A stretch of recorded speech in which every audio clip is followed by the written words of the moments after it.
સ્વાધ્યાય 5.2 નો છઠ્ઠો એક્ઝામ્પલ છે. સુસમાંતર શ્રેણી 11, 8, 5, 2 નો કોઈ પદ -150 હોઈ શકે?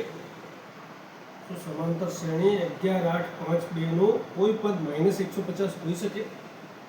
આપણે ધારીએ કે ધારો કે સમાંતર શ્રેણી 11, 8, 5, 2 નું એનું પદ કેટલું છે તો -150 છે. બરોબર છે કે નહીં પછી વાત છે, અત્યારે ફક્ત ધાર્યા છે. બરોબર, તો એ પ્રથમ પદ a બરાબર 11 છે, સામાન્ય તફાવત b બરાબર બીજા પદમાંથી પ્રથમ પદને બાદ કરી એટલે 8 - 11.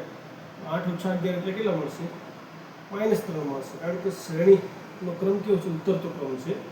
બરાબર, તો -3 મળશે. તથા આપણે કીધું કે કોઈ પદ એનું પદ -150 આપણે ધાર્યા હતા, તો an બરાબર કેટલા મળશે?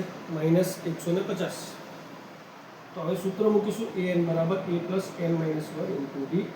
an ની કિંમત -150, a બરાબર 11, n - 1 d ની કિંમત કેટલી હતી? તો -3. તો 11 છે બરાબરની આ બાજુ આવશે એટલે -11 થઈ જશે. -3 ને ગુણાકારમાં પહેલા લઈ લીધા. -150 અને -11 બંને સંખ્યા ઋણ છે એટલે સંખ્યાનો સરવાળો ચિહ્ન માઇનસનો માઇનસ, -161 બરાબર -3 × n - 1.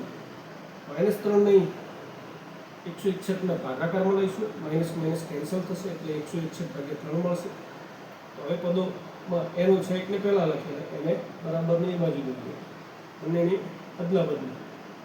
હવે -1 ને બરાબરની આ બાજુ લઈશું એટલે +1 થશે. 161/3 + 1, 3 નો લસા તો 3 × 1 = 3.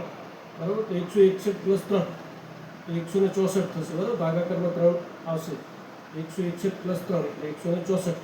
164/3 n બરાબર કેટલા મળે? 164/3 મળે. તો આપણને ખબર છે n એ ધન પૂર્ણાંક છે એટલે કે કોઈ પદ -150 હશે, પણ અહીં આપણને n બરાબર 164/3 મળી રહ્યા છે. બરાબર ને? તો અહીં ધન પૂર્ણાંક હોજી પણ અહીં આપણને અપૂર્ણાંક મળે છે. આથી આપેલ શ્રેણી જે છે એનું કોઈ પદ -150 નહીં હોય. બરાબર ને? કારણ કે આપણને અહીં n બરાબર કેટલા? 164/3 મળે છે, તો એક અપૂર્ણાંક મળે છે, તો -150 હશે નહીં.